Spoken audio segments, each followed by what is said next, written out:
हरिओम, प्रणाम मित्रों। भगवत गीता जी के 10वें अध्याय का हम चिंतन कर रहे हैं। 10वां और 11वां श्लोक देखेंगे। 10वां, एवं सतत युक्ताये भजतां प्रीतिपूर्वकं ददामि बुद्धि योगम तम येन माम उपयान्ति ते। भगवान कहते हैं एवं सतत युक्ता, कैसे? जो मुझसे जुड़ते हैं। और कैसे जुड़ते हैं? सतत भजता प्रीतिपूर्वकम, जो प्रेम से मेरा भजन करते हैं, मेरा पूजन करते हैं प्रेम से, और हमेशा मुझसे जुड़ने का प्रयत्न करते हैं, उनको ददामि बुद्धि योगम तम, मैं उनको ऐसा बुद्धि योग देता हूँ, ऐसा ज्ञान देता हूँ जिससे वे मुझसे जुड़ पाते हैं, योग जुड़ जाते हैं। और माम उपयान्ति ते, वो और कहीं नहीं जाते, मुझ तक पहुंच जाते हैं। भगवान के पास पहुंचना माने मर जाना नहीं। अरे भगवान माने हमारे में के आत्म तत्व। सीधी बात है, जब तक हम शरीर मन बुद्धि के स्तर पर रहेंगे तो इनकी जो मर्यादाएं हैं उनके अनुसार हम अधिकतर दुख का ही अनुभव करते रहेंगे। और सुख भी अगर प्राप्त हुआ तो शाश्वत सुख मिलने वाला नहीं है, क्योंकि ये सब भी शरीर मन बुद्धि भी शाश्वत नहीं है। तो परमानंद अगर हमें प्राप्त करना है तो इन तीनों के अतीत जो चैतन्य तत्व जो हमारे में ही है, जो यथार्थ में भगवान श्री कृष्ण का स्वरूप है, उन तक हमको पहुंचना है, शरीर मन बुद्धि के अतीत जाना है। तो भगवान कहते हैं मैं जो उनमें ही हूँ, मुझ तक पहुंचने के लिए मैं उनको ज्ञान देता हूं, ऐसा ज्ञान कि जो वो जिस ज्ञान से वे मुझ तक पहुंच पाते हैं। देखिए ये सफ़र कहाँ से कहाँ तक का है? जीव से शिव तक का है। कितनी दूर चलना है आप सोचिए। लेकिन इसमें भी डाइवर्जन्स इतने आ जाते हैं ना कि हम भगवान तक नहीं पहुंच पाते। पहला तो एक डाइवर्जन आ जाता है कि भाई स्वर्ग की सुख की प्राप्ति के लिए स्वर्ग की ओर चले जाते हैं, पुण्य करते हैं स्वर्ग की प्राप्ति। दूसरा है मुक्ति का मार्ग। लेकिन जो भगवान से प्रेम करते हैं ना, वो स्वर्ग का सुख भी नहीं चाहते और मुक्ति का सुख भी नहीं चाहते। भगवान ऐसे लोगों के बारे में बात करते हैं जो सिर्फ भगवान से जुड़ना चाहते हैं, और भगवान से जुड़ने के लिए सिर्फ ऐसा प्रेम आवश्यक है। और उस प्रेम की व्याख्या करते हुए महाराष्ट्र के श्रेष्ठ संत रामदास जी कहते हैं कि देवाच्या सख्यत्वासाठी पडाव्या जीव लगांच्या तुटी, सर्व ही अर्पावे शेवटी प्राण तोही वेसावा। कितनी बड़ी बात। देवाच्या सख्यत्व से, भगवान से अगर सख्यत्व हमें प्राप्त करना है, भगवान का सखा होना है, भगवान को मित्र बनाना है, तो पड़ाव्या जीव लगांचा तुटी। जीव लग माने हमसे बहुत ही, जिनको बहुत ही हमसे प्रेम है और जिन पर हम बहुत प्रेम करते हैं, उनसे भी अगर अलग होना पड़े तो हमारी तैयारी होनी चाहिए मन की। जैसे कहते हैं ना, प्रहलाद ने पिता को त्यागा, भरत जी ने माता को त्यागा, विभीषण ने बंधु रावण को त्यागा, और बलि ने तो अपने गुरु को भी त्यागा, जो भगवान के मार्ग से उनको हटा रहे थे। बलि को ऐसी सलाह दे रहे थे कि जिससे बलि भगवान तक नहीं पहुंच पाते, बलि का फायदा हो जाता। लेकिन बलि ने भगवान को प्राप्त करने के लिए अपने गुरु की सलाह भी छोड़ी, गुरु को भी त्यागा।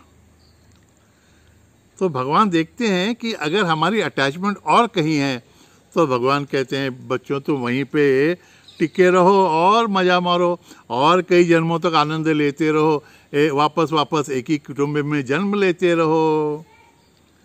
लेकिन जब हम चाहते हैं कि नहीं, अब हमको भगवान को ही प्राप्त करना है, तो भगवान बुद्धि योग देते हैं, जिससे हम भगवान तक पहुंच पाते हैं। जैसा कि कहा, भगवान तक पहुंचने में ज़्यादा दूरी नहीं है, लेकिन कई जन्म इसमें निकल जाते हैं। क्योंकि भगवान तक पहुँचते पहुँचते हम कभी कभी हमारे रिश्तेदारों के ही पीछे पड़ जाते हैं, उनके पीछे ही आगे पीछे जन्म लेते रहते हैं। आगे बढ़ेंगे तो पुण्य अच्छे कर्म किए तो स्वर्ग के रास्ते पर चले जाते हैं, और उससे भी स्वर्ग का रास्ता भी छोड़ा तो आगे मुक्ति का डाइवर्जन आ जाता है। मुक्ति की आकांक्षा होगी तो हम मुक्ति प्राप्त कर लेते हैं कि भगवान का जो आनंद है वो संत कहते हैं ये मुक्ति से भी बढ़कर है।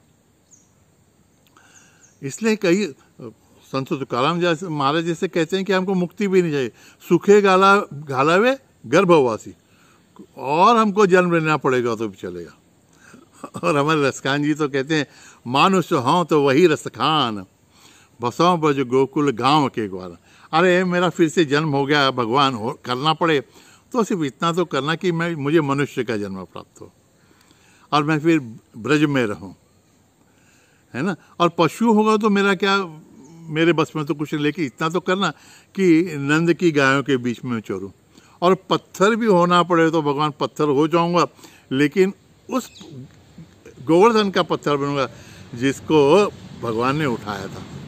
और पक्षी बनना हो तो ऐसे वृक्ष पे रहूं जो कालिंदी के, यमुना के तीर पर कदम्ब का वृक्ष है।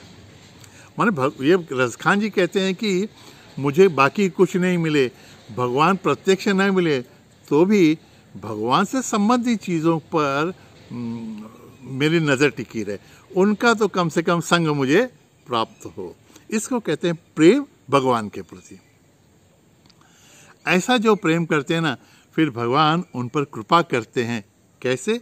11वें श्लोक में भगवान कहते हैं तेषाम एव अनुकंपार्थम अहम अज्ञानजं तमः नाशयामि आत्मभावस्थः ज्ञानदीपेन भास्वता। तेषाम एव अनुकंपार्थम, उन पर कृपा करने के लिए उन्होंने सब जो त्याग दिया है तो उनको कुछ तो देना है ना। भगवान कहते हैं मैं ही उनका हो जाता हूँ, मैं उनका अंकित हो जाता हूँ। इसलिए भगवान कहते हैं मैं तो भक्तों का अहम भक्त पराधीन, मैं भक्तों के अधीन हो जाता हूँ।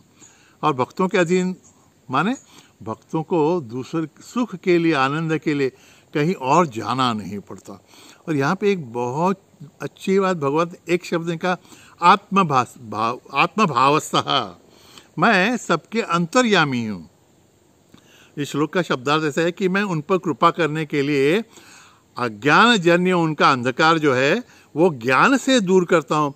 लेकिन ये ज्ञानदीप कौन सा है? उनके अंदर जो मैं प्रकाश स्वरूप, ज्ञान स्वरूप बैठा हूँ वो। तो भगवान यहाँ पे बता देते हैं कि बच्चों मैं तुम्हारे अंतःकरण में हूँ, क्यों यहाँ वहाँ ढूंढते फिरते हो, है ना। कारे हिंडता रानो रानी पुसा संता लादाओनी, यहाँ वहाँ क्यों ढूंढते बैठते हो, मैं तुम्हारे अंतःकरण में हूँ।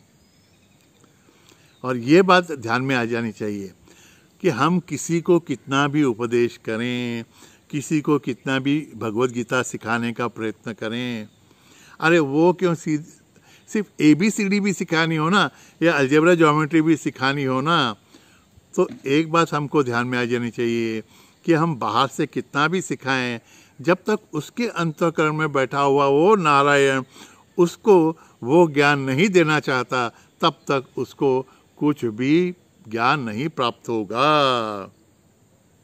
लेकिन हम लोग तो ये हमारा कर्तव्य करते रहते हैं, लेकिन ये करते समय ध्यान में रखना है कि हे भगवान, हे नारायण, ये मेरी सेवा है तेरे प्रति। जो लोग सुनेंगे उनको बोध करवाना ये तो तेरे हाथ में है।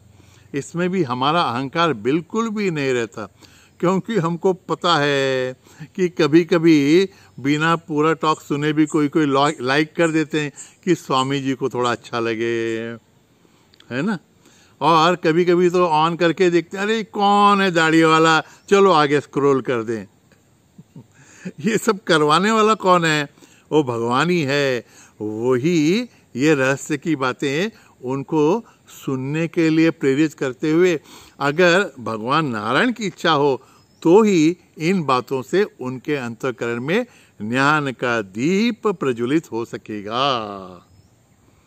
और फिर से एक बार स्पष्ट करते हैं कि भगवान हमें उनसे मिलने के लिए, उन तक पहुंचने के लिए, उनको ही प्राप्त करने के लिए क्यों इतनी सलाह देते हैं? क्योंकि वो जानते हैं कि हम सब इस संसार में कहीं भी सुख के लिए भटकें तो न तो इस संसार की किसी वस्तु में शाश्वत सुख देने की क्षमता है, और न ही हमारे जो शरीर मन बुद्धि उपकरण है इनमें भी शाश्वत सुख लेने की भी क्षमता नहीं है। तो भगवान ये हमारी दयनीय अवस्था देखकर कि जन्म जन्मांतर से 83,99,999 योनियों में हम भटकते रहते हैं ना, भटक जाते हैं, तो कभी उसके बाद भगवान को बहुत दया आ जाती है। तो भगवान कहते हैं अरे अब बस करो, अब तो मेरी ओर मुड़ो। और फिर जिस प्रकार से अर्जुन पर कृपा अभी 10वें अध्याय से शुरू 11 में होने वाली है, उसी प्रकार से भगवान हमें उन तक पहुंचने का मार्ग बताते हैं। अरे मैंने कितनी बार कहा है, हम बम्बई से केदारनाथ पहुंच जाते हैं, कोल्हापुर से बद्रीनाथ पहुंच जाते हैं, लेकिन हमारे मन से उस मन के पीछे ही जो नारायण बैठा है उस तक भी पहुंचने में हमको कई जन्म निकल जाते हैं। इसका एकमेव कारण है, हमें संसार की वस्तुओं से प्रेम है, नारायण से प्रेम नहीं है। छोड़ना कुछ भी नहीं है, सिर्फ संसार की इन वस्तुओं से, इन सभी रिश्ते नातों से हमको आसक्ति छोड़नी है। सबके लिए हम प्रेम देते रहें, सबका काम करते रहें, सबके बीच में रहते हुए भी उनमें के भी नारायण से जुड़े रहें, तो सबके साथ में रहते हुए भी हम नारायण का संग प्राप्त कर सकेंगे। प्रयत्न करेंगे, अवश्य यशस्वी हो जाएंगे। तब तक के लिए हरिओम तत्सत। नारायण नारायण नारायण।